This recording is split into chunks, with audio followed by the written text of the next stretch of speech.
Hello, and I hope this message finds you well. I wanted to talk today about neediness and where it comes from and also how to resolve it. And it's one of those things that has both a very simple cause and a very simple solution. So I don't think this should be a long video. So what is neediness? We need to first talk about where a sense of lack or loneliness comes from. And really, it has to do with parenting and a sense of an irresolvable gap, a sense of, that longing for parental love. So in the process of being raised, there are invariably going to be parental wounds that we incur. You'll hear of these in psychological literature referred to as the mother and the father wound. So this sense of the things that my mom didn't give me, that my dad didn't give me, this ideal kind of love that I wanted from them and that I couldn't receive because they were imperfect people. Those are the mother and the father wounds. And as adults, we generally, subconsciously, are striving for surrogates for those same lacks or absences that we received when young. Both the mother and father wound are almost like ghosts that inhabit the psyche and indeed govern much of what we do. So yeah, you'll hear about this in the psychological literature, like in a partner, for example, if you're a heterosexual man, in a woman, you might often seek out a woman who reminds you of your mother, has some of the same problems that your mother did, and you're really hoping to reconcile those differences, those lacks that you faced with your mother. So that's how the mother wound can dictate whom a heterosexual man chooses as his partner. And the same sort of dynamic for all other groups, all other orientations who appear in the world. Now, in terms of neediness, it's very important to realize the following.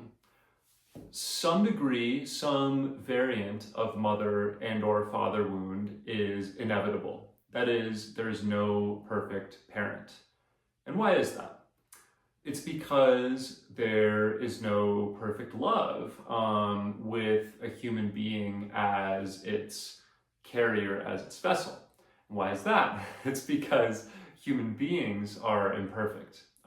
We are limited by space, by time. We ourselves are wounded and shaped in all sorts of ways that we can work with and attempt to overcome, but I would say that we can never leave behind completely. We can never completely leave behind our flaws.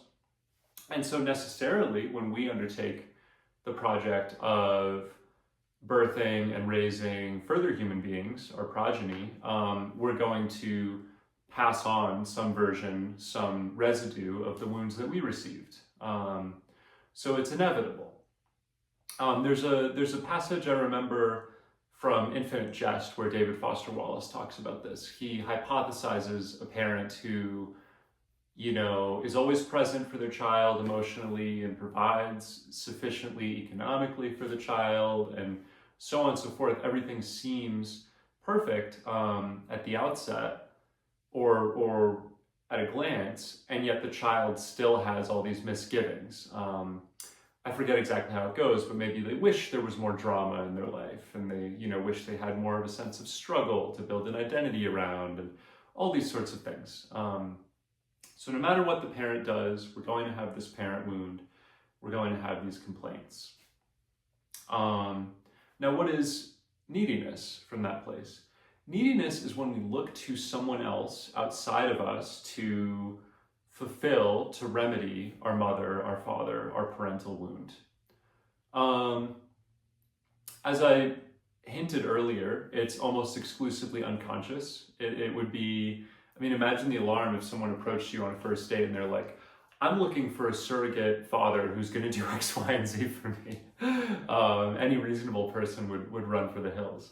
So most people aren't aware that they're doing this, but they're looking to others to, fill those gaps, to heal those wounds that the person developed when young. And the problem, the reason neediness is a problem, is that this is wholly illogical to ask another person to do for us. First and foremost, because that person is not our parent. It's not their baggage, it's not their duty. And second, because as I described earlier, humans are imperfect. No one is ever going to be able to resolve for you those misgivings, those lacks, those longings that arise from your childhood. No one's going to be able to do it. Very, very important to understand that before embarking on a project like dating, no less having friends, working with colleagues, etc. We need to understand that these people are not there to solve our inner problems, and indeed they can't solve our inner problems. Now, I think this having been established, the mind naturally says, well, who then can resolve the problem of loneliness, or the problem of neediness, or the problem of the parental wound? All these things are interrelated. Well, I myself must be able to, right? And so people spend a lot of time doing things like affirmations through journaling, kind of talking themselves up, getting to know themselves through various hobbies or meditation or things like that. And all of that is very, very good. But I would argue we cannot achieve anything further than liking ourselves through those kinds of aspirations. Liking myself meaning I walk with confidence, I approve of and am even proud of who I am. I feel comfortable in the world. But it's always going to have this sense of a lack of finality to it, because we ourselves are imperfect, just like everyone else. And therefore, we're always kind of tinkering with the system rather than totally resolving the root issues and allowing things to return to a state of rest.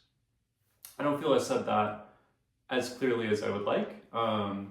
So to put it a different way, it's like how Einstein said you can't solve a problem from the same level of thinking which created it. So myself is imperfect, right? That's the result of the mother, the father wounds, other traumas that I received as a child. And with that imperfect self, I'm going to try to resolve the imperfection. It's not going to work. There's not a larger entity, there's not a contrast with which to do it.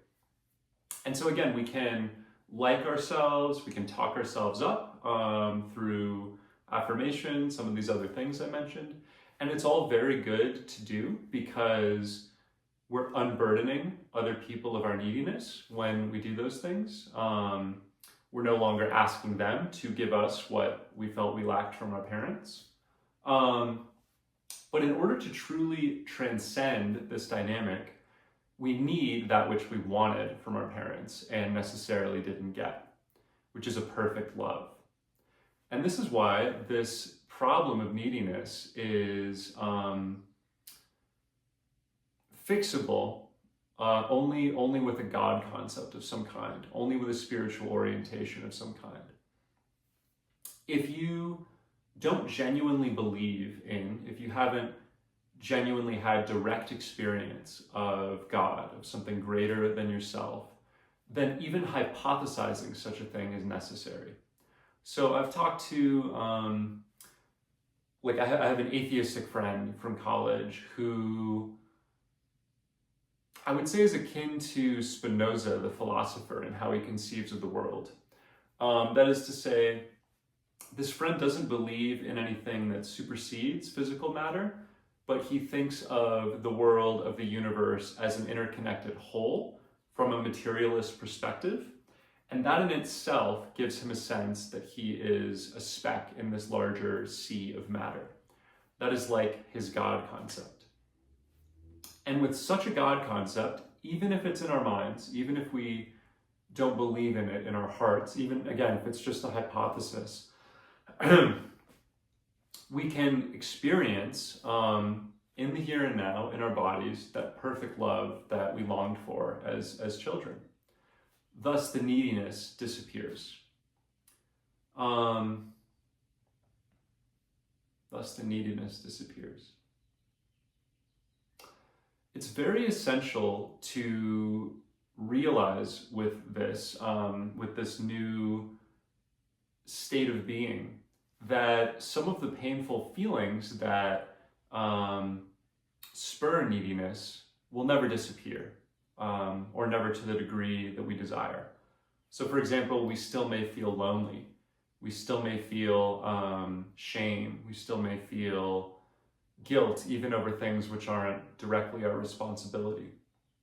But once we have this larger framework, this sense of, I am just this tiny being before something grand, we can be filled with love. Because in that perfect love, there's an acceptance of everything we feel, including the loneliness, including the shame, including the guilt.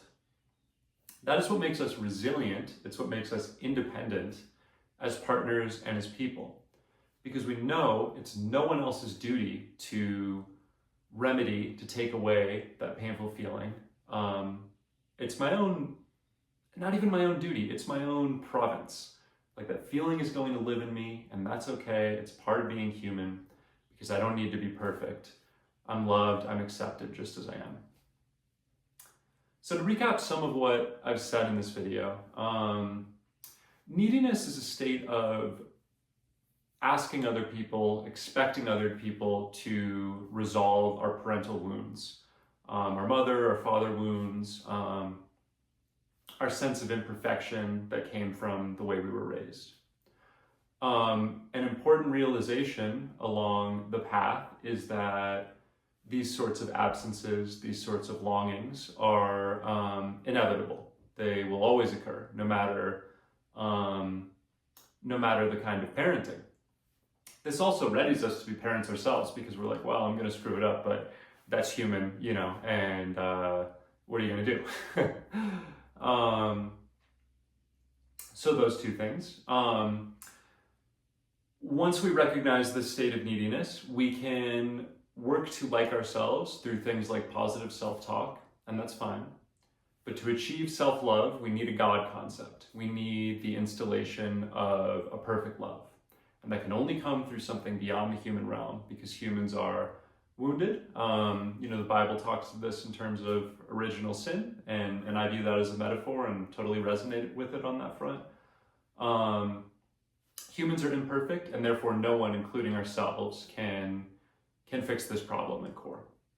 So once we have a God concept, once we have this sense of perfect love, it can fill us, can calm these neuroses, these worries, these inadequacies. And we can know that even when I have these painful feelings, I think I can put a better head on it now than I did earlier. Even when we have these painful feelings, it's not a problem.